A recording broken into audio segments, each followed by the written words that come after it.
Sehr geehrte Damen und Herren, liebe Kolleginnen und Kollegen und liebe Freunde und Freundinnen, ich möchte euch erstmal und Sie ganz herzlich hier zu dieser Konferenz mit dem Titel Iran, Hamas und Hisbollah, Antisemitismus und Holocaustleugnung begrüßen. Wir freuen uns, dass wir kurz vor dem 30. Jahrestag der Ausrufung der Islamischen Republik Iran so kurzfristig diese Konferenz organisieren konnten, zu der wir namhafte und interessante Referenten gewinnen konnten, bei denen ich mich besonders herzlich für ihr Kommen bedanken will. Also insbesondere natürlich bei den Leuten, die einen sehr weiten Weg auf sich genommen haben, wie die Gäste aus Israel und aus den USA, Charles Moore, Mayor Litwak und David Menashri. Ich freue mich auch, dass wir diese Konferenz zusammen mit der Yale Initiative for the Study of Antisemitism an der Yale University und in Kooperation mit dem Center for Iranian Studies der Universität Tel Aviv veranstalten können. Für die gute und nette Zusammenarbeit bedanke ich mich bei Charles Moore, dem Leiter der Yale Initiative. Er versteht jetzt leider gerade gar nichts, weil er das Englisch spricht. Und bei David Menashri, dem Leiter des Center for Iranian Studies. Er wird etwas später kommen können erst, weil er noch einen anderen Termin hat. Also beide werden auch heute hier vortragen.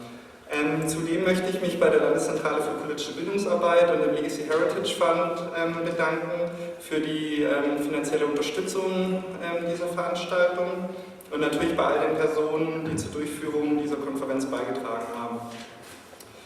Auch wenn die Konferenz heute den Schwerpunkt auf Antisemitismus und Holocaustleugnung legt, bedeuten natürlich islamistische Strukturen oder staatsgewordener Islamismus wie im Iran die Unterdrückung und Verfolgung von religiösen Minderheiten, die Unterdrückung von Frauen, Homosexuellen, Transgender-Leuten und Andersdenkenden. Also das ist natürlich ein Punkt, auch wenn wir heute den Schwerpunkt da nicht drauf legen werden, der bei anderen Konferenzen stärker im Vordergrund steht. Aber das ist auf jeden Fall ein Punkt, den wir nicht vergessen sollten. Und ich hoffe, dass irgendwann die Situation sich so geändert haben wird, dass es im Iran einen säkularen Staat mit emanzipatorischen Kräften geben wird.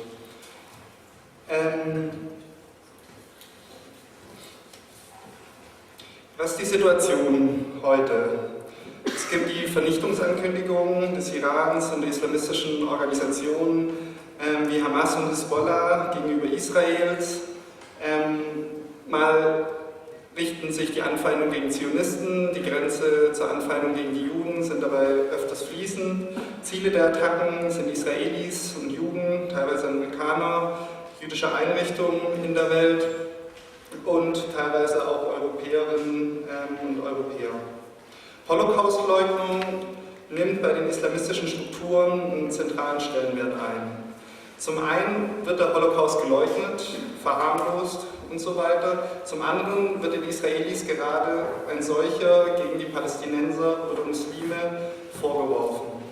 Angesichts einer solchen Situation verwundert es, oder vielleicht auch gerade nicht, dass auf die Drohungen und Taten von islamistischen Gruppierungen und islamischen oder islamistischen Staaten keine adäquate Antwort von deutscher, europäischer und so weiter Seite kommt. Zwar werden meist die Holocaustleugnung und Vernichtungsdrohungen gegen Israel verurteilt, das Handelsvolumen allerdings Deutschlands zum Beispiel mit dem Iran sinkt nicht oder wird zurückgedrängt, sondern ist im letzten Jahr wieder gestiegen. Anstatt die Entwaffnung von Organisationen wie Hamas und Hisbollah und des Irans wegen Menschenrechtsverletzungen und seines Atomprogramms, insbesondere des Irans, wirtschaftlichen und politischen Sanktionen zu unterziehen, wie das Geschäft mit dem Iran. Hisbollah und Hamas werden teilweise im deutschen Diskurs als adäquate Gesprächspartner präsentiert oder könnten dies in Zukunft sein. Bei Äußerungen von politischen Stiftungen in Deutschland oder entsprechenden Zuständigen von Wirtschaftsvereinigungen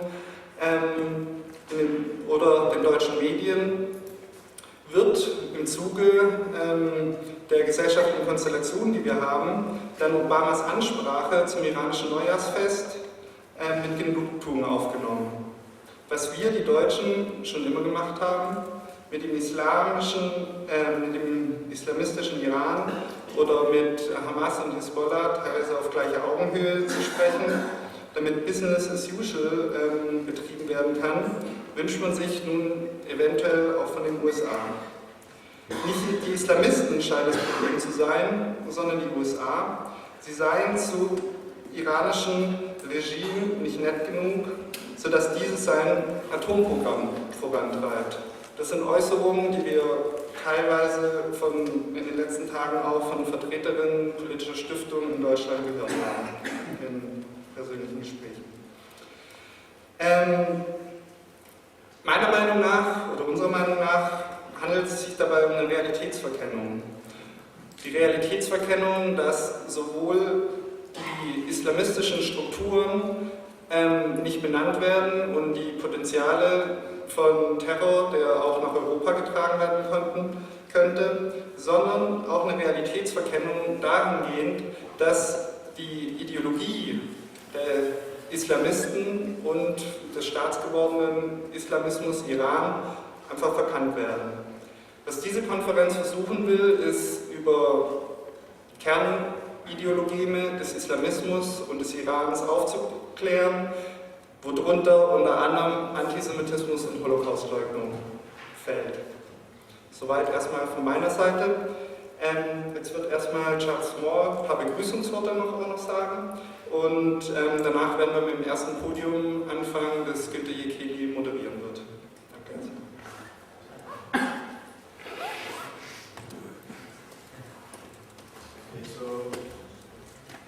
So thank you, Robin. And before I give my presentation, I just wanted to, on behalf of YISA, the Yale Initiative for the Interdisciplinary Study of Anti-Semitism, and also on behalf of David Menashri, who's from Tel Aviv University, and Meir Litvak, who I saw, who's also here from Tel Aviv.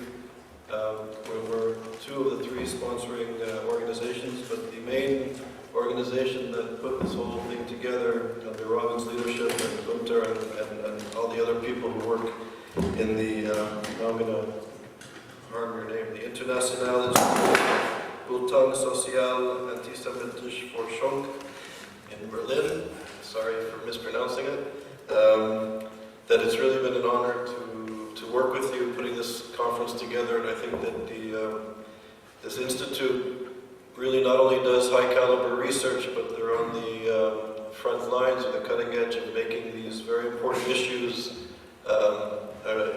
talked about and discussed and engage with the public at large and students and the NGO community. And their work is really important, and I think that they're filling a vacuum which exists here in Germany and in Berlin. So it's been an honor to work with you. And I'd like to thank everybody, all the speakers who have come, and all the people that helped put this together very much. The people from Tel Aviv and the US who sort of flown in, but all this stuff is on the ground, has been put together for months, and we're really grateful that we're here today. So today I'm going to speak about, sorry, so excuse me. Oh, sorry, okay. Thank you, Charles. Perhaps that has been a problem that my welcomers have been in German. So the next moderation will make Günter Jekeli, and I already want to thank to Matthias Künzel and to Charles that they came, and also to Mayor Litvak. I don't know where he is. Might you? Okay, thank you for coming here. And I will give the microphone to Günter. Ich weiß nicht, ob das nötig ist, denn die meisten von Ihnen kennen sicherlich Matthias Künzel und jetzt auch Charles Small, und ich habe die Ehre, das kurz anzumoderieren und vielleicht dann, wenn Fragen sind, das zu übersetzen auf Englisch oder umgekehrt, auch wenn ich da nicht wirklich geschult bin, aber ich werde mein Bestes geben, dass es verständlich ist. Charles Small ist since when is that Yale Initiative existing? It's September 2006. September 2006 schon. Seitdem gibt es diese Yale Initiative for Interdisciplinary Study of Antisemitism. Und das ist das erste große Zentrum in den Vereinigten Staaten, die sich explizit mit Antisemitismus beschäftigen. Und ich hoffe, dass das auch einen neuen Schub in der Wissenschaft gibt, sich stärker mit aktuellem Antisemitismus auch zu beschäftigen. Vorher hat Charles zahlreiche Forschungsaufenthalte in Großbritannien, Kanada und Israel gehabt und ist jetzt sehr bestrebt, solche Initiativen oder solche wissenschaftlichen Beschäftigungen mit dem Thema Antisemitismus, was aktuell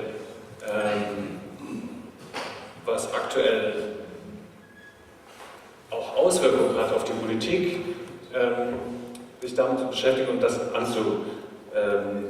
solche Konferenzen anzureden. Dr. Matthias Künzel ist mir schon seit längerem bekannt und es ist mir eine große Ehre, dass ich ihn heute auch moderieren darf. Mir bekannt und wahrscheinlich Ihnen auch allen bekannt, schon durch das Buch Dschihad und Judenhass, was zumindest in Deutschland das Thema Islamismus und Antisemitismus sehr stark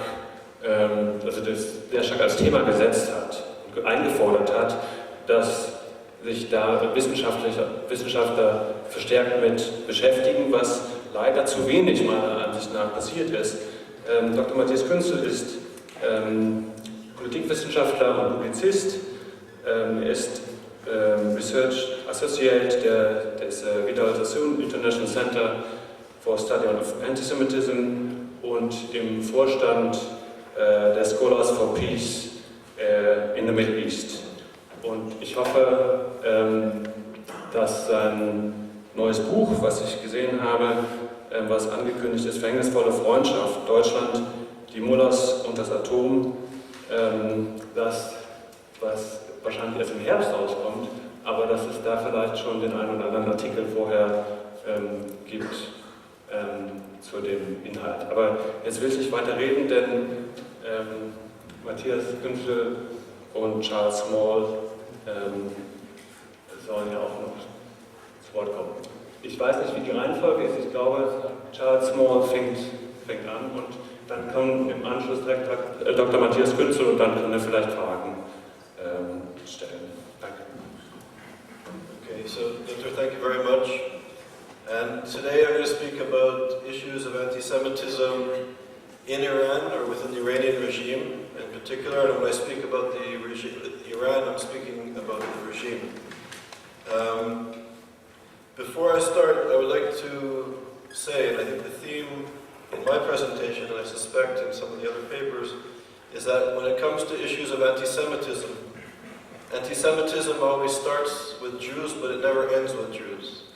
And those who follow the ideology, the genocidal ideology of anti-Semitism, inevitably, in one form or another, end up targeting other marginalized groups in society, be it minorities, gay people, women, etc. And the Iranian regime is no different in this case. Given the fact that we're speaking about a genocidal anti-Semitic movement, and in the case, the backdrop is the government's attempt to acquire a nuclear bomb, and as Ahmadinejad said and Khomeini said, to wipe Israel off the map in one swoop, in one firestorm, and it's always as the Imam says. And this is a part that is not often in the translations, it's always as the Imam says, and I'll speak to this in a moment. But given the fact that I will be speaking about an attempt, or at least an incitement to genocide, which the Iranian regime has been engaged in for many years, openly and honestly and straightforwardly, that sitting here in Berlin, I would just like to pay tribute in a small, simple way to a friend. A friend of mine called me from Jerusalem yesterday, and she was speaking to me about her grandfather, Yosef ben Ivgunia, and his mother, and his sister Hannah, who were killed in the Holocaust, in the Shoah, in the 40s. And here we are in 2009 speaking about genocidal anti-Semitism and a movement which is dedicated to, among other things, eradicating or wiping Israel off the face of the earth. So I think we need to put this issue squarely in this context. And I think speaking here in Berlin, this, to me at least, is poignant. I think in the last 24 hours that I've been in Berlin, I've had the opportunity to meet with people in the German Chamber of Commerce and some political organizations here, which I won't name. And I can say, and I think this is sort of permeating among some political circles, I would say among the NGO community, the human rights community, and within the academia in Berlin, in Germany, in Europe, and it's not that different in North America, I'm ashamed to say. But there seems to be a form of denial that's going on. The inability to look at a very serious problem which has only been growing. And it's not just the Iranian attempts to acquire a nuclear weapons program or nuclear energy with a weapons program, but it's also the social movement of radical Islamicism not to be confused with Islam, but radical Islam, which at its core has a genocidal, anti-Semitic message, which is beginning to resonate and beginning to take hold. And I must say that some of the people I met here, people who ought to know what this social movement represents, given the pride that Germans take in their education, in their Holocaust education, that Germany, of all the European countries that participated, all the societies that participated in the Shoah, Germany is proud of its education, that they will learn from their past, that you will learn from your past, and not to repeat the horrific mistakes of history. And yet, I must say that the arrogance, and I don't use the term lightly, that I met in the last 24 hours was astounding. And I would urge people to look at this issue with a sense of humility, particularly in some main political parties that ought to know better. And it was very disheartening to meet members of the Chamber of Commerce who also were unable to intellectually be honest and to deal with the issues at hand, to deal with the nature of the regime, to deal with what it's doing externally in the region, the threats it's making to Israel, and the human rights abuses and oppression that just keep mounting and mounting within the Iranian society, and people are turning a blind eye for a few euros and a few jobs. And it's rather pathetic. And I hope that somehow the business community, some political parties and scholars who ought to know better will come to the fore and start speaking on this urgently, because my message would be simply that people dismiss the possibility of the Israelis taking it upon themselves to defend themselves. That somehow by the Israelis defending themselves is going to create chaos and wreak havoc in the world. But I would argue that if the Europeans and the Germans do not take a stand now when there's time, don't start blaming the Israelis for defending their lives, because it's been business as usual far too long. You can't do business with these people and then distance yourselves from the implications and the ramifications. And as Martin Luther King, the great civil rights leader in the United States, constantly said, that every action and every inaction has equal ramifications. They're equally powerful. For every action we take and every inaction we take are equally powerful. And he was never concerned, Martin Luther King was never concerned about the actions or inactions of evil people or bad people. What he was greatly concerned about was the inaction of the vast majority of good people.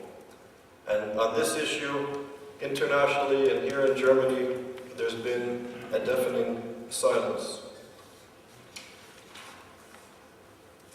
Elie Wiesel last year came to Yale University. And for me, Elie Wiesel is not only a great scholar and thinker, philosopher, he also, of course, wrote, I think in powerful terms, about his childhood memories, about the Holocaust, the Shoah, and how it affected him. And I think with a great sense of humility, in the keeping of a sort of Hasidic rabbinical tradition, he comes across in a humble and honest way. And he's always also been engaged in other issues, from South Africa to Rwanda to Cambodia. He's been at the forefront of not only human rights, but trying to teach people to close the gap, that when we see injustice, we have to act. And there's a gap, perhaps, in human nature, and he's always been trying to teach us to close this gap between witnessing something that's unjust and doing something to bring about justice. And he spoke at Yale University's law school in front of a packed audience of about 800 people, 800 of the finest scholars in the United States and some of the leading faculty in the country. And he spoke about the possibility of another Holocaust. And having grown up in Montreal, in my synagogue, there was a large group of people that came from Sighet, where he came from in Romania. So he would come to our synagogue regularly and speak. So as a child growing up, I would hear him speak once or twice a year throughout my life. And here he was, approaching 80 years old. He's roughly 80 years old. And here he was speaking in his lifetime about the possibility of another Holocaust. And I thought, my God, where have we come to? What have we gone? How pathetic that in his lifetime, he actually has to give a lecture of this nature. And it was very disturbing for me. But then he went on to say that the thing that really bothers him, as if this wasn't enough, is that people are not doing anything. People are quiet. That students are not active and not engaged. That faculty members are not dealing with this issue. The Jewish leadership in the United States is not engaged as it should be. And of course, governments in the West are being negligent and irresponsible. That this is what's bothering him, that nobody's doing anything about it. And I also had another encounter a few months ago with Natan Sharansky in Israel. And as a student, I was part of the student struggle for Soviet Jewry, and in 1984 I went to Moscow and then Leningrad to meet with refuseniks. And I actually met Sharansky's mother and brother in Moscow. And I met Sharansky a few months ago in Israel, and he was telling me that when he was in solitary confinement in an isolated cell in the Soviet Gulag, when things were as bleak as they ever were, he knew that one day he'd be free, and that one day he'd be in Jerusalem. He knew it. And he knew it because, as he put it, hundreds of thousands of housewives and students were marching in the streets all over Europe and North America screaming, "Let my people go."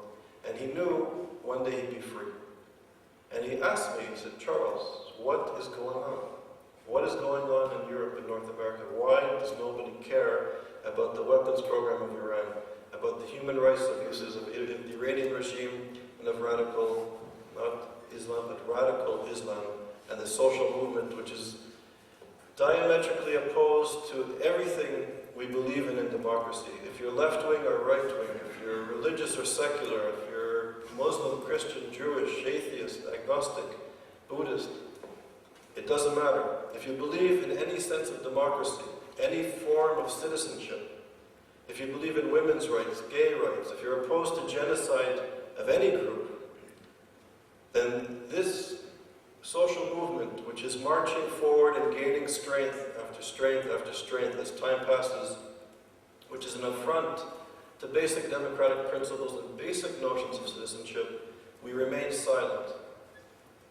And not only do we remain silent, I was recently in Canada visiting York University, where Jewish students in the Jewish Center, the Hillel, 3 weeks ago now, were basically held hostage by a mob of about 200 students protesting against Jewish students in favor, apparently, of Palestinian rights.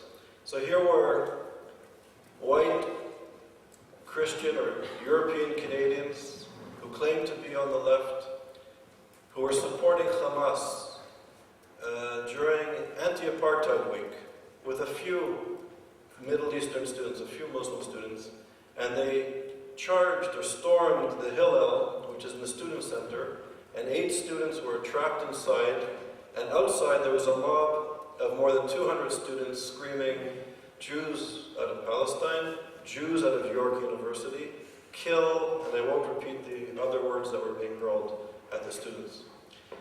After several hours, several police officers were able to enter the Hillel and pass through the mob, which were chanting death threats. And after 8 hours, we were able to escort the students out of the Hillel. And this is in a nice neighborhood, a upper middle class neighborhood of Toronto, Canada, where during anti-apartheid week, students were chanting death to Jews and death to Israel and the like, calling Israel a Nazi state, a fascist state, an apartheid state, and the like.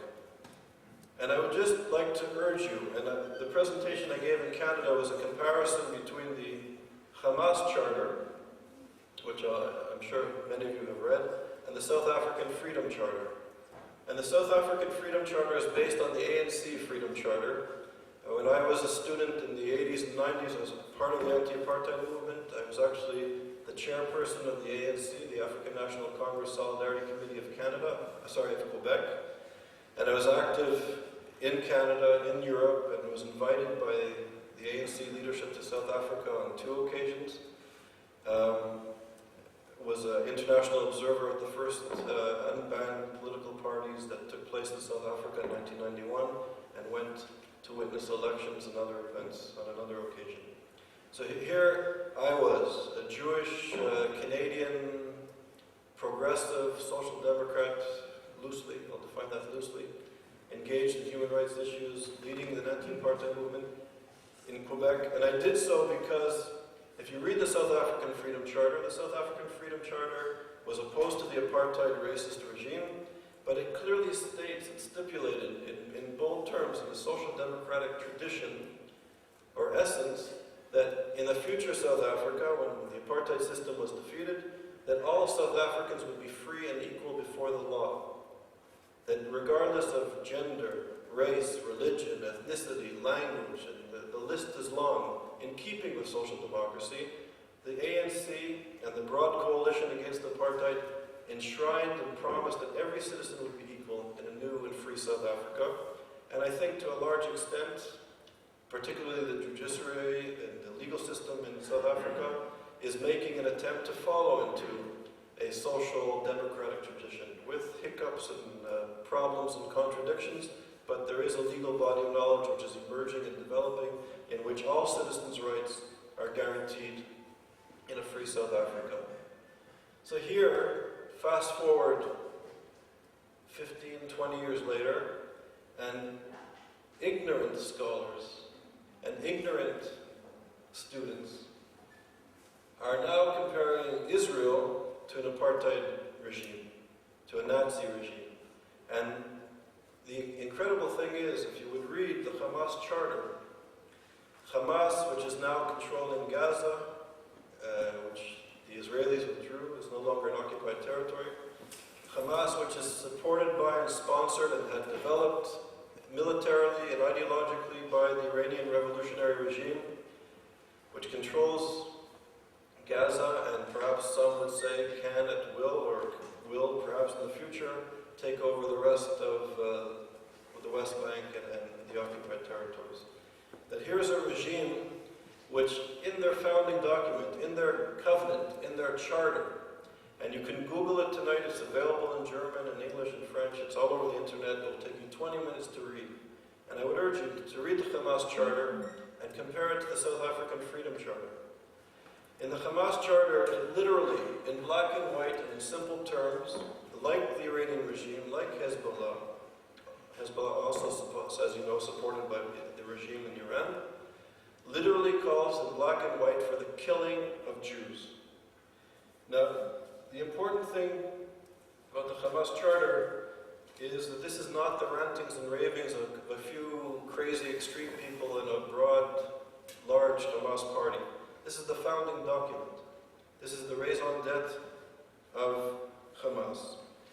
Not only does it call explicitly for the destruction of the State of Israel, it also calls for the killing of Zionists, Israelis, and Jews in black and white, in the founding covenant, in their founding constitution.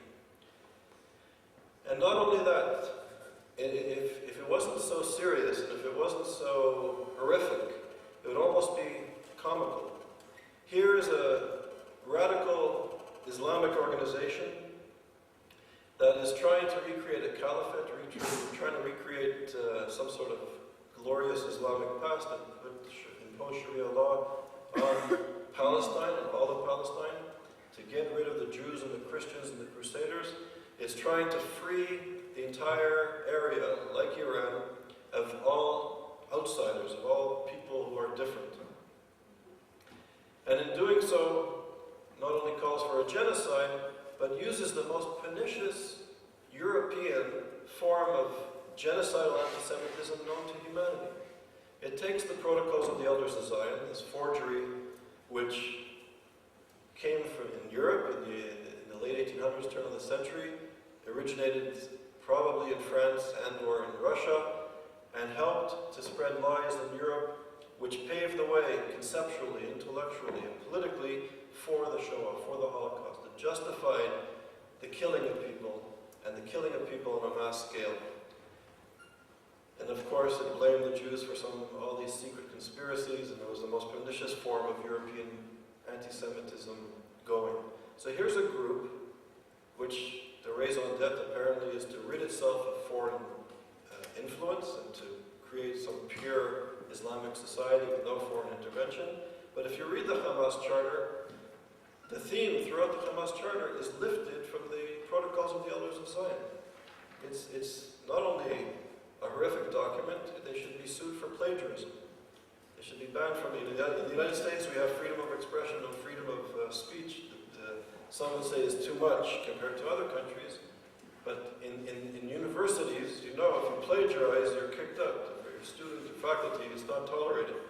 So if anything, I think Hamas should be banned from universities, at least for its plagiarism. It's not for its genocidal anti-Semitism. Can you speak up also? Can you ask Charles for your Yeah. mobile? Pardon me? Your mobile, correct? No, I think it should be off. Yeah, it's on. Sorry.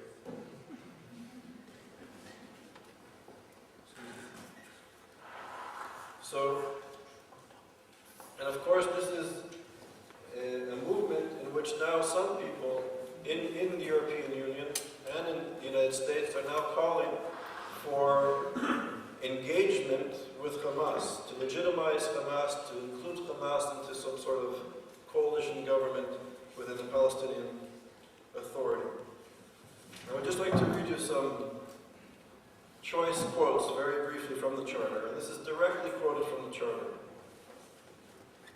Writers, intellectuals, media people, educators and teachers, and all of the various sectors in the Arab and Islamic world, all of them are called upon to perform their role and to fulfill their duty because of the ferocity of the Zionist offensive and the Zionist influence in many countries exercised through financial and media control, as well as the consequences that all of this has led to in the greater part of the world. So this is referring to the conspiracy that Jews are controlling the world.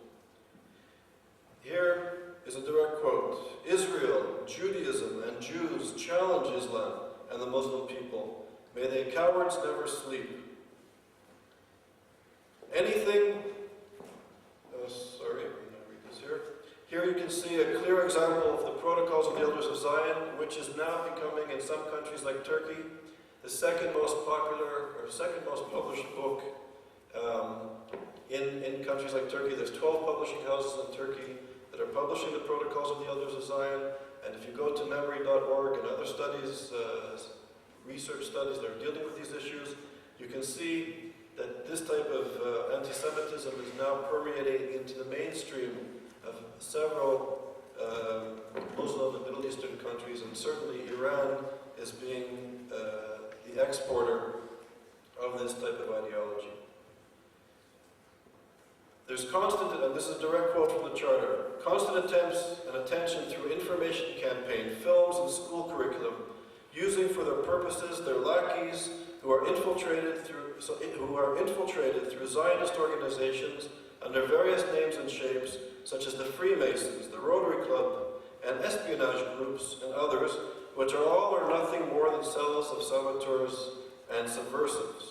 These organizations have ample resources that enable them to play their role in societies for the purpose of achieving the Zionist target and to deepen the concept that the world should serve the enemy.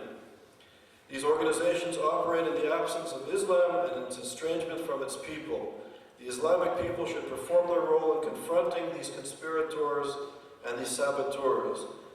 The day Islam is in control of guiding the affairs of life, these organizations, hostile to humanity and Islam, will be obliterated. So here, this is just from the charter of Hamas, and you can see the themes of the Protocols of the Elders of Zion permeating this. This is one famous quote from the Hamas Charter, from the preamble. It states, and I quote, "The day of judgment will not come about until Muslims fight the Jews, killing the Jews, when the Jews will hide behind stones and trees. The stones and trees will say, oh Muslims, oh Abdallah, there's a Jew behind me, come and kill him." So we can see that these are clear and serious issues. And I should say that I've also experienced this, particularly in Germany. There's this fear here among the circles not to be so directly aligned with Jewish money or Israel or organizations in the United States that somehow are connected to groups fighting anti-Semitism, that somehow this is tainted. And I think that this is vestiges of the old European anti-Semitism that needs to be understood, unpacked, and assessed.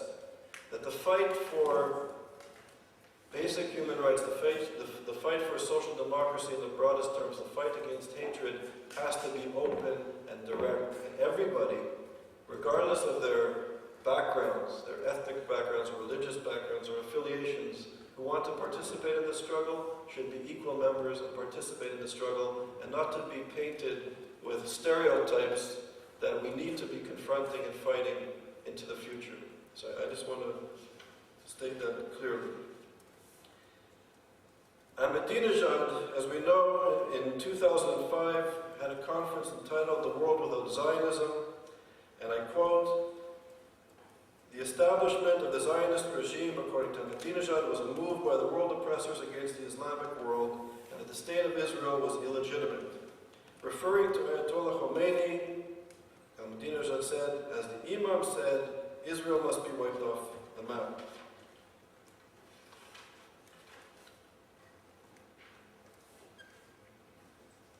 Ahmadinejad and the clique that are in power and the regime in power now, basically believe in, they're sort of the 12th branch of Shiite Islam. In Shiite Islam, there's a belief that a imam, the 12th imam, will appear, Muhammad al-Mahdi, and that he's in lineal descent from the Prophet, who is said to have gone into a state of occultation in 1874. And that in Shiite Islam, there's a belief that he will reappear. The group that is associated with Ahmadinejad is a group of people that believe in sort of a radical vision of this, and they believe that they can help usher in this time or era in which the Imam will appear, and that they can do certain things to help speed up the process. So Ahmadinejad is part of this small group, and the small group is led by the teachings of Ayatollah Muhammad Taqi Mazbah Yazdi, and that these people are sort of behind this movement. Ahmadinejad, as some of you may know here, after his election, his surprise election, one of the first things he did was allocate about $17 million to revamp and to build the Jam Karan Mosque it will house the Mahdi when he will emerge. In November of 2005, the regime said publicly that the main mission of the Islamic Republic was the reappearance or the bringing about of the Imam.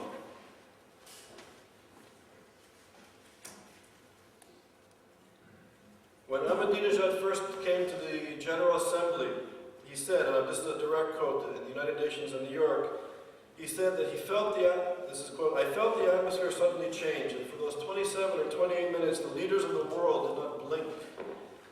It seemed as if a hand was holding them there, and it opened their eyes to receive the message from the Islamic Republic." So here, he later spoke in press conferences how he felt that the chamber was bathed in green light, that this was the beginning of the reemergence of the Imam. When Ahmadinejad came to New York that time, you may remember that when he spoke at Columbia University, he stated that there were no gay people in Iran. And at Columbia, the reaction of the audience, and these were people who are studying Middle Eastern studies, scholars, students, and others, the reaction was to laugh. Because it's such an absurd statement to say that there's no gay people in Iran. But I think what we need to understand, and we need to take time, is to really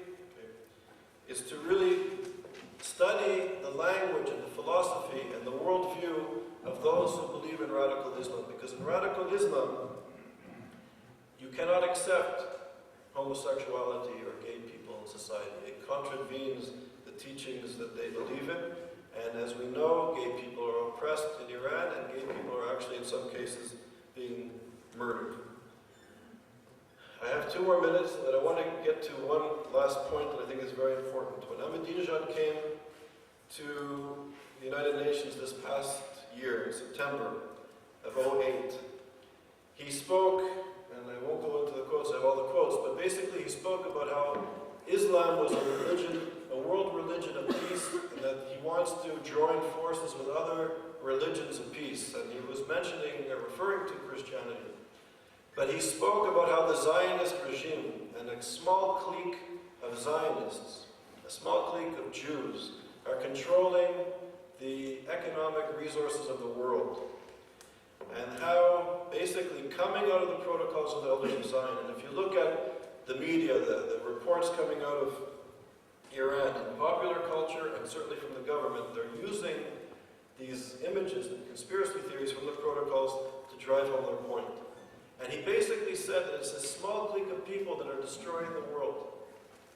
And unfortunately, when you look at what happened at York University among secular students who are yelling that Israel's a Nazi state, an apartheid state, the anti-Semitism in which the Iranian Revolution is pushing and pumping into the West, into non-Muslim societies, is beginning to percolate, it's beginning to have an effect. You can see it in Venezuela, you can see it in South Africa, which I know, when the Deputy Foreign Minister of South Africa last month blamed the Jews on destroying the economy in the United States, or holding control of the economy, the crowd in which he spoke to, 16,000 people, erupted wildly in applause. That Iran is now using the economic crisis, it's using the cleavages globally, the economic, social, and cultural cleavages globally, to speak to marginalized people. And it's beginning to have an effect, and I think that we need to really take note of this.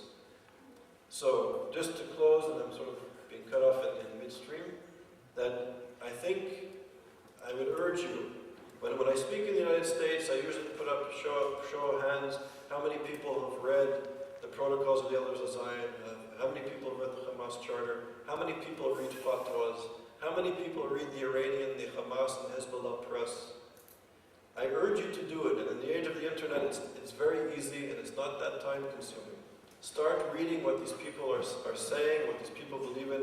We need to understand what they're thinking in order to confront them. I'll just put one short point to show you that this is not just an issue of Zionism versus the Iranian regime or Hamas and Hezbollah. I recently have been engaged in a project about Jewish people coming from Iran and settling in Israel and the United States. And I met a Jewish woman who lives in New York. She comes from Tehran. And she told me this story. When she was a young teenager in Tehran, her good neighbors were Muslim next door to her. They had good relations. One day her telephone, the Jewish woman's family's telephone broke at home, and she went to the neighbor to ask if she could call her father at the shop to tell the father that the family is home and they're waiting for the father, but the phone is broken. So the Muslim neighbor, who knew her for a long time, was very gracious and said, of course you can use the phone and you can call your father. She called the father, everything was okay. The next day, the Jewish woman who I met the servant, or the cleaning person in the Muslim family's home in Tehran. And the cleaning woman told the Jewish woman that the owners of the house made her disassemble the telephone and wash it with alcohol 15 times. Why? Why did she do this? Because in some forms of Shiite Islam, Jews are impure. And this goes back, Daniel Tzadok, there's people who work on this issue. The impurity of Jews is profound. There were fatwas, religious rulings that stipulated and state that Jews were not allowed to go into the rain. And to this day in Iran, they don't go into the rain. They're forbidden. Because they're impure. And if it's raining, the impurity will go into the environment if it touches Jews. And there's all fatwas that really started in the 17th century and are still being held by, especially by the regime. There are all discussions that if you're standing in the rain and there's a Jew whose clothes begins to become permeated with water, and the water starts to drip, and the dripping water from the Jewish clothes, the Jewish person's clothes, touches the pavement, what do you do with the pavement? Well, there's a religious discussion. The ruling is you have to take the pavement, dig it up, and destroy it, do away with it, and replace it. That these notions of impurity are very much a part of the objectification and the demonization of Jews in that part of the world, in Shiite Islam. Not all rulings, but some rulings. And this is the group of people, the clique of people that are in power.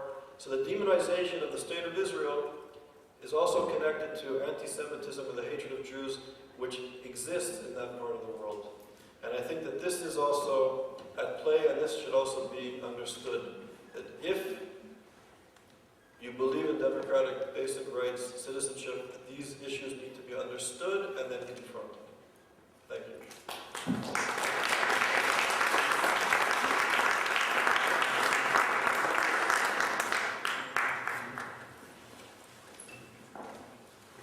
Okay. So, thank you very much for inviting me, and thank you very much for your interest. My topic is Germany and Iran, a special relationship. And let me start with an observation. If you look up the English version of Wikipedia on the topic German-Iranian relations, you will find a long entry with more than 15 footnotes. If you look up the French version of Wikipedia, Relations entre l'Allemagne et l'Iran, we have also an entry, a shorter entry with 7 footnotes. If you look up the German version of Wikipedia, we have about deutsch-iranische Beziehungen. We have no entry at all.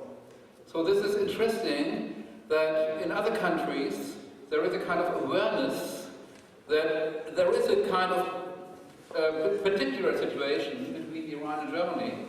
But in this country, obviously, this awareness does not exist in the same way.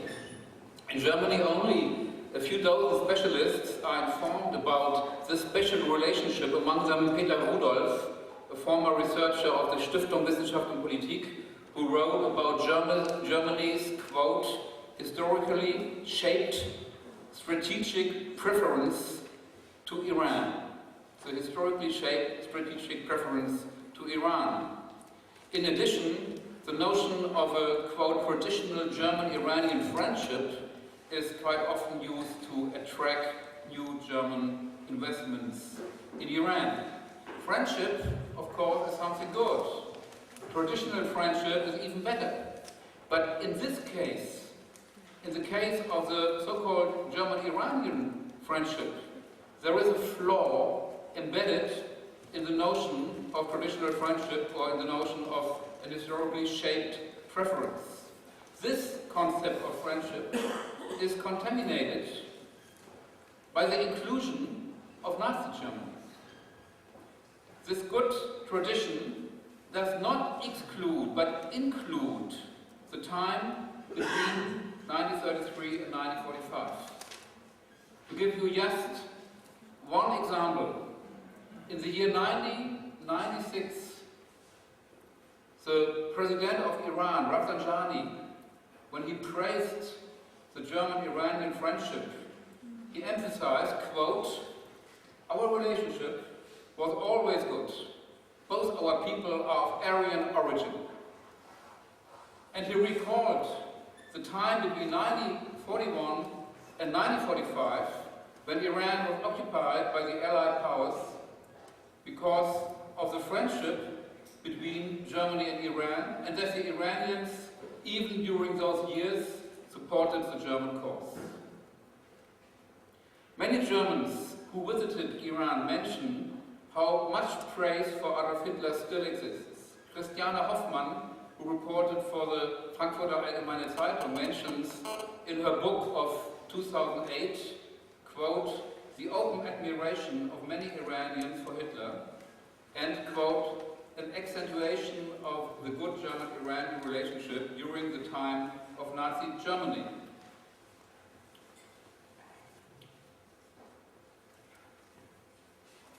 Sorry. Okay. So I think if we want to analyze this special kind of friendship, if we want to analyze the question, why did history shape the German-Iranian relations that way, then we have to do a little tiny field trip into history. During the 19th century, the Persians had bad experiences with Great Britain and with Russia. But they longed for a strong European partner, and this partner of choice was Germany, a country without colonial sins.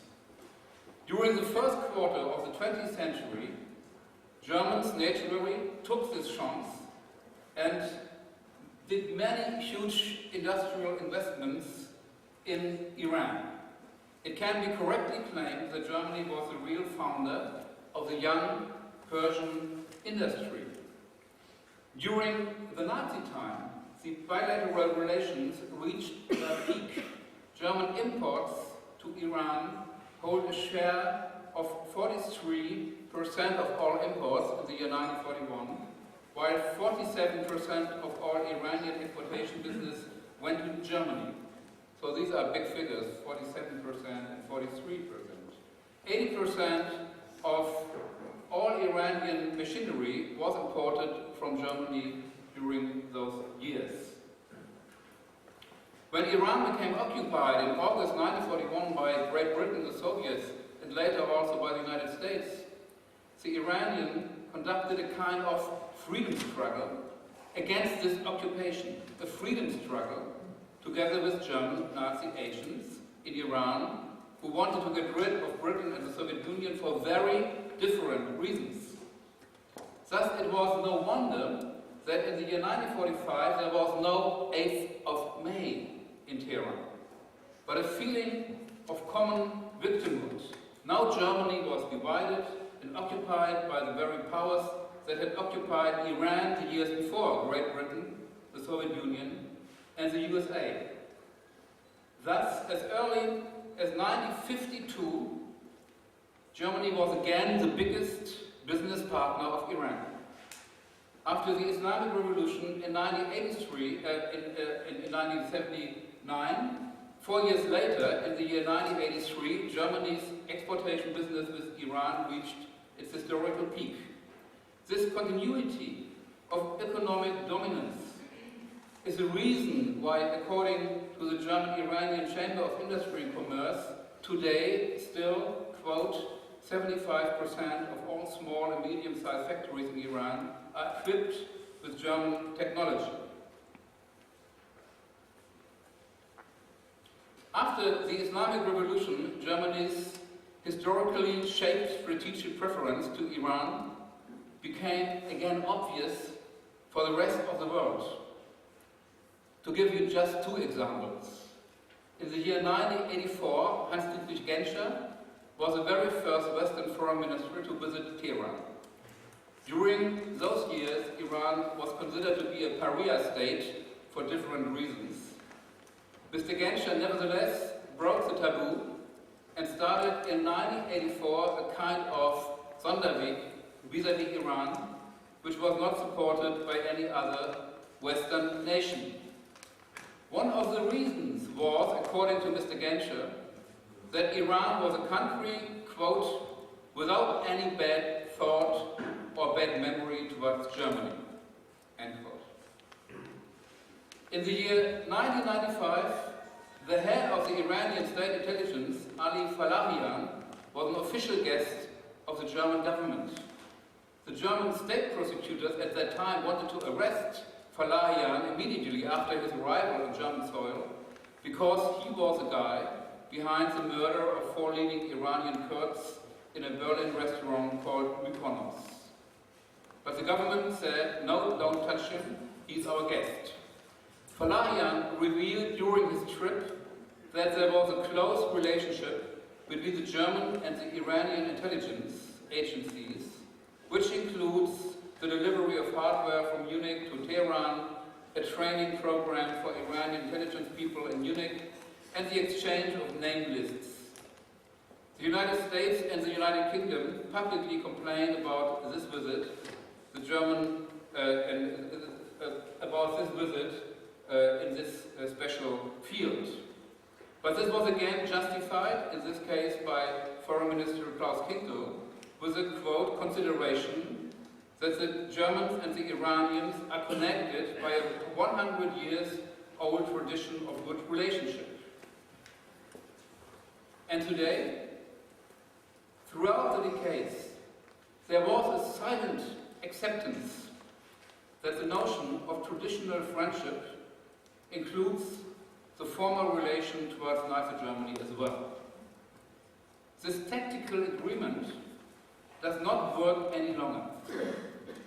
It was torpedoed by the Islamist leadership of Iran, which came into the open by putting the denial of the Holocaust in the center of its foreign policy, by broadcasting a Nazi-style anti-Semitism via different satellite channels throughout the world, and by openly planning to destroy Israel. Now, Germany's position towards Iran is at a crossroads. Some years ago, Carsten Vogt, the coordinator of German-American relationship, addressed the choice which is imminent today. Either Germany continues to accept the Iranian point of view, that this is a quote of Carsten Vogt, that the German-Iranian friendship includes the time of the Kaiser and the time of Adolf Hitler as well, end quote. Or Germany starts to pursue a policy towards Iran which is based on values such as human rights, democracy, and the international law. A third option does not exist. And I would like to have a controversial and little debate about this. Thank you very much.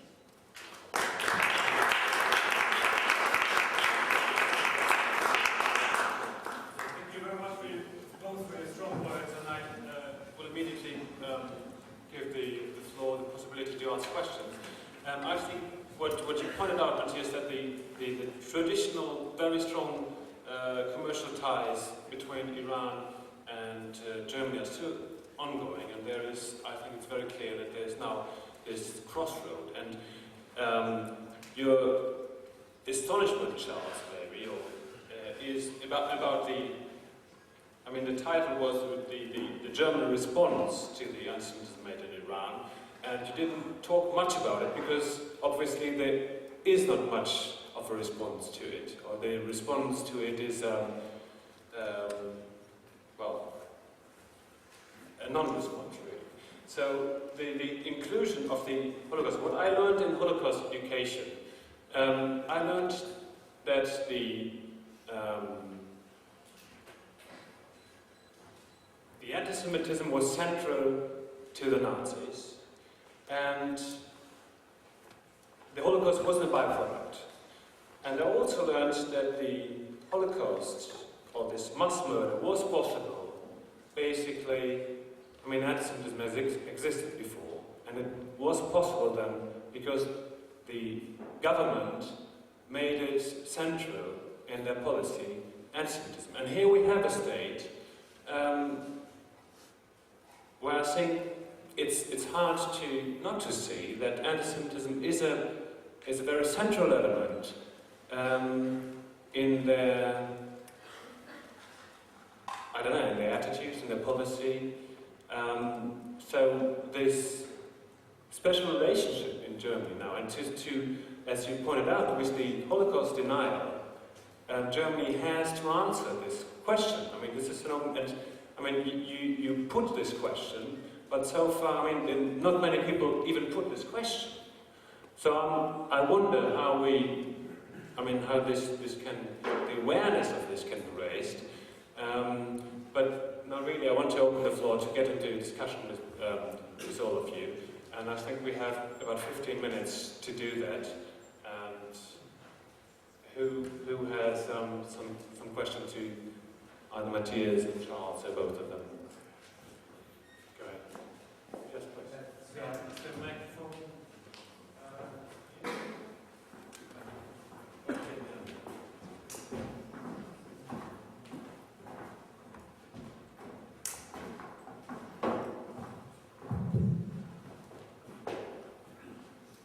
Yeah, thank you, Matthias, and thank you, guys, for your elaborate presentations on that.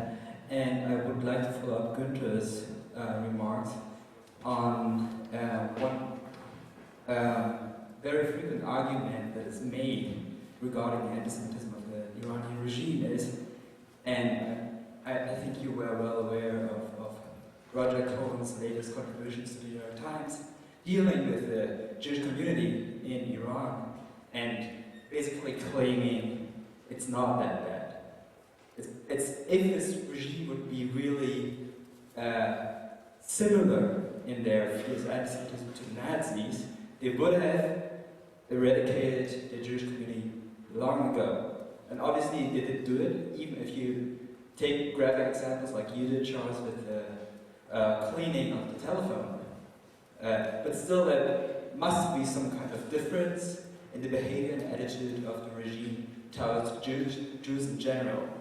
I just would like you both maybe to elaborate on that a bit further. Well, thank you very much. I think this is a very, very important question, because anti-Semitism in Iran is not so obvious as the Nazi anti-Semitism or the Charter of Hamas. It's a bit more hidden. And it's always the telling of Ahmadinejad to say, well, we are not against the Jews, we are against the Zionists. But Ahmadinejad is using the word Zionism and Zionists exactly in the same meaning as Adolf Hitler used the word Judas, by making Zionism responsible for every evil in the world, be it the cartoons of Muhammad in Denmark, be it the destruction of the Golden Dome in Iraq, be it other things in the world, like his last speech in front of the United Nations clearly showed. So he uses the expression of Zionism and Zionists exactly in the same way as Hitler used the word Jude. And to come to the topic of the Jews in Iran, of course, it's clear that there is no other such big Jewish community in any part of this region except of Israel. And their conditions of living are not unacceptable. They are suppressed in a way, even a bit more suppressed, of course, than Muslims in the country, but not so much suppressed that they can't have their religious tradition and have their synagogues. But if you read, for example, the homepage of the Jewish community in Tehran, There is an English-written homepage from those group of people. It's pity, and it's very, of course, depressing. When, for example, again and again, the Iranian leadership arrested some of the Jews in Iran. Of course, the community have to say, well, this is correct, this is good, and we praise it, because it's not against the Jews, but only against some criminals among us. So this is a kind of obedience which they have to pay for getting accepted. And on the same time, there is a really strong anti-Semitism also against Jews by spreading, for example, the protocol of the Al-Ghazan and other written papers or also television shows which are really anti-Semitic. So the Jews in Iran have to accept this kind of hatred in general terms. And up to now, they are not the victims of the direct physical suppression. But this can come later on as well.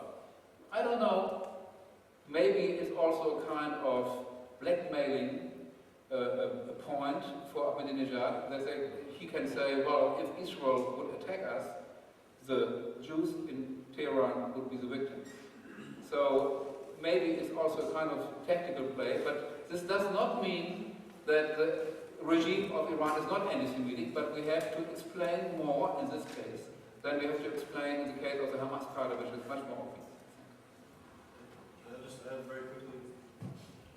I'll just add very quickly, of course, the Jews of Iran are roughly 20 to 25,000 people, and they're the largest Jewish community in the Middle East outside of Israel. So I think it's very important to realize. And of course, as Matthias was saying, their situation is precarious. And Roger Cohn should be ashamed. He spoke in a synagogue in California, and there's a tape that exists of this, and I can actually help people who are interested to get access to it, where he acknowledged in his talk at a synagogue, people were asking him critical questions about this story, and he admitted in the synagogue that he had a minder from the government sent somebody with him to be with him at all times, and they were present in every interview. So can you imagine being Jewish in Iran today? There's a government official acting as a translator, and you're standing there between the reporter of the New York Times, Roger Cohn, who's also Jewish, you're an Iranian Jew, and the government officials there translating and witnessing this. What are they going to say? And he did not put this in his article. He should be ashamed. This is shoddy journalism.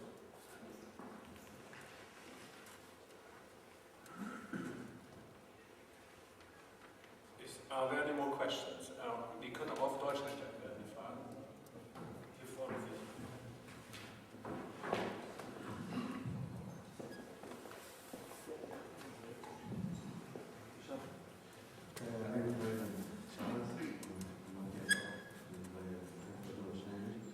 Also, wenn Sie mir zustimmen, dass dieser Antisemitismus im Iran nicht rassistisch geprägt ist, sondern religiös. Und die Geschichte, was Charles erzählt hat mit dieser jüdischen Frau, haben wir nicht seit dieses Regime an der Macht ist erlebt, sondern vorher haben wir auch sowas mit den Christen erlebt, nicht nur mit den Juden. Also braucht man nur eine Schiitin zu sein, dass die anderen Menschen, die andere religiöse Überzeugung haben, als unrein zu erklären und sowas passiert. Es gehört zur Tagesordnung. Aber dieser Antisemitismus ist nicht rassistisch im Iran. Und das muss auch bei den Arabern so sehen. Da Millionen von säkularen Arabern, die haben keine Probleme mit den Juden und mit Israelis auch. Aber die Muslims an sich haben das Problem, besonders in diesen Regionen. Und die Frage ist? Und Sie mir zustimmen werden. Okay, yeah, okay. The question is if you think that, as him, that if we assume that the anti-Semitism is more religious, as you have given an example, and not racist, and that would be the problem with Arabs as well, that it's more, they don't have an issue with, they only have an issue with Jews if this is the religious dominated anti-Semitism. Is that the case, do you think? So is Arab or Muslim anti-Semitism religious dominated? Yeah, this is the, I think, as far as I understood it, if you agree that it's a religious anti-Semitism and not a racist anti-Semitism. It's a good question. First of all, I think it's important to relate, I think there's definitely a religious component, particularly within radical Islam. And Matthias does work on this, and Bassam Tibi, who's a visiting scholar at our center now from Germany, who's an expert on Islam, is looking at anti-Semitism, or as he calls it, Judeophobia, because he thinks that anti-Semitism is European, and there is hatred of Jews within Islamic text and Islamic culture, and he focuses on that, not anti-Semitism. Although, like Matthias and Jeffrey Herf and Bassam Tibi, they're looking at the importation of anti-Semitism into the Middle East and into Islamic contexts. But I think it's very important to look at the religious dynamic within radical Islam. And it's interesting to note that the Jewish people, with their self-determination within Israel, are the only others in the region to have self-determination other than Muslims. And I think this is a very important issue to take note of. And I think it plays a key role, and it's becoming more and more important. I think as modern nation states, as secular nation states are becoming weaker and crumbling, and radical Islam and Islamic ideology is becoming more powerful, the self-determination of the other, and I think especially Jews, on what is perceived as Islamic land becomes very serious and very important.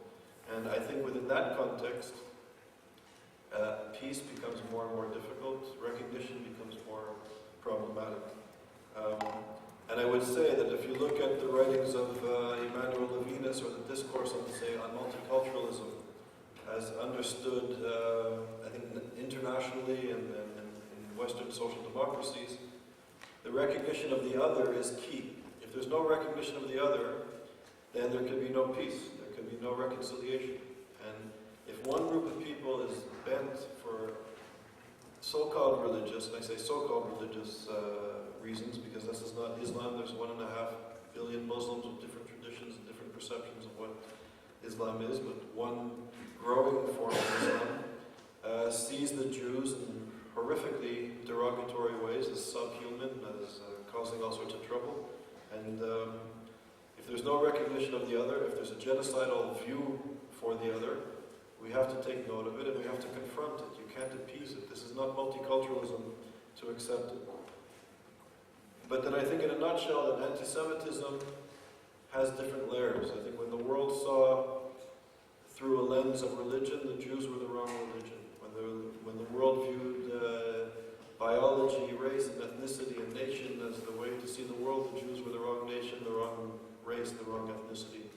And today, among radical Muslims, and I think among some radical leftists in the West, the Jews are once again the wrong nation.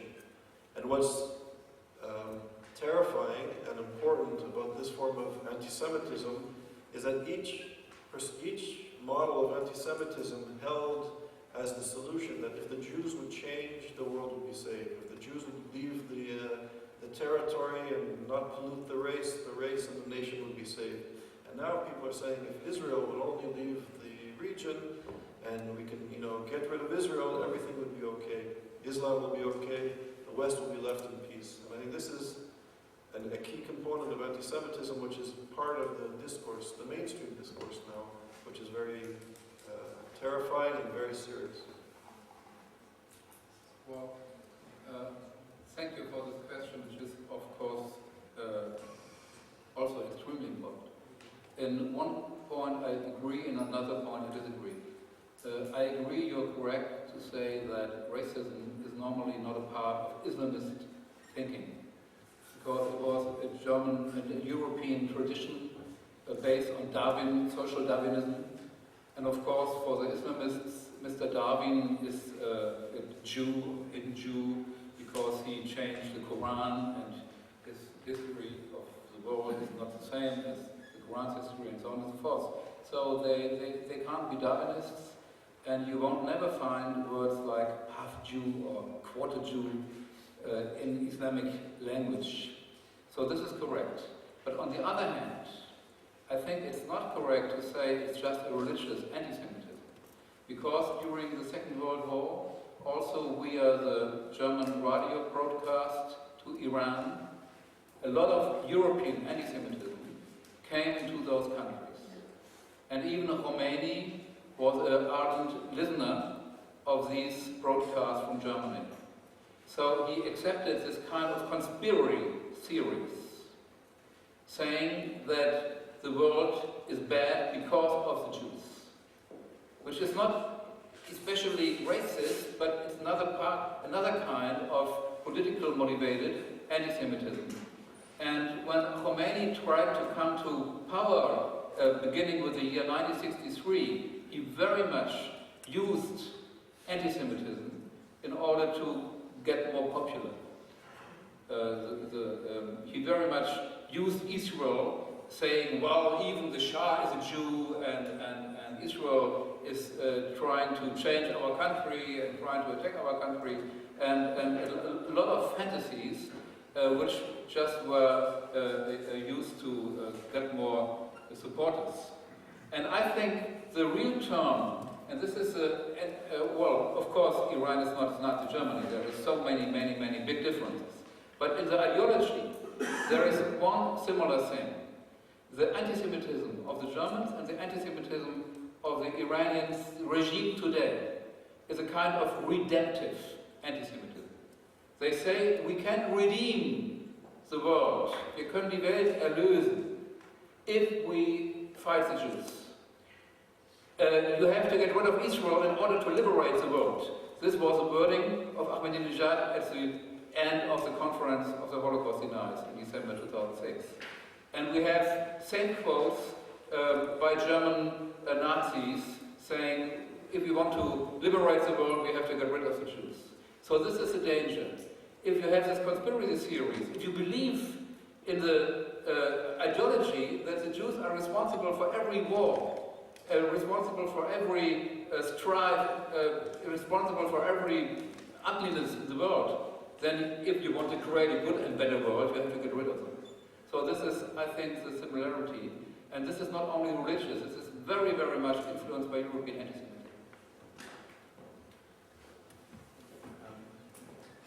Wir können aber noch eine letzte Frage nehmen. Und da sehe ich anhand, die hochgeht, vielleicht können wir das Mikrofon nochmal weitergeben. Und anschließend wollen wir nur eine ganz kurze Pause machen, dass jeder noch Gelegenheit hat, was zu trinken, aber dass wir nicht uns zu sehr verstreuen. Bitte. Excuse me, I'll speak in English. I just want to make one comment on the question of religious anti-Semitism. I fully agree that it is religious anti-Semitism, but you also have to remember that radical Islam is extremely intolerant to all other religions. If you look at what happened, Islam is tolerant to other religions when people of other religions know that they are inferior to Muslims and they accept Muslim superiority. I'll give you an example of the opposite. In 1860, in Damascus, when the Christian minority in Damascus was perceived to be too provocative to Muslims because they took seriously the equality they received under the law, that they could ring church bells on Sundays, and they could hold processions with their icons. So in 1860 there was a major pogrom against Christians in Damascus because they provoked the Muslims. They did not know their place.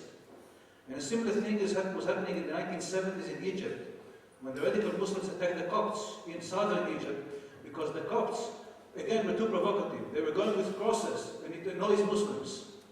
And today you can see something similar in Iraq, when Christians are targeted in Iraq, again because they are too provocative. So it is religious, but it's intolerant to other religions if they don't know their right place. And the right place should be below Muslims. So this is the view of radical Islam in the region today.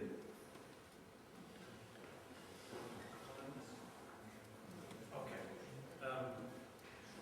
So we're going to have a very short break, and then we have two other topics after the break, Hezbollah and the Iran and Hamas connection. There are some drinks, es gibt Getränke hier vorne.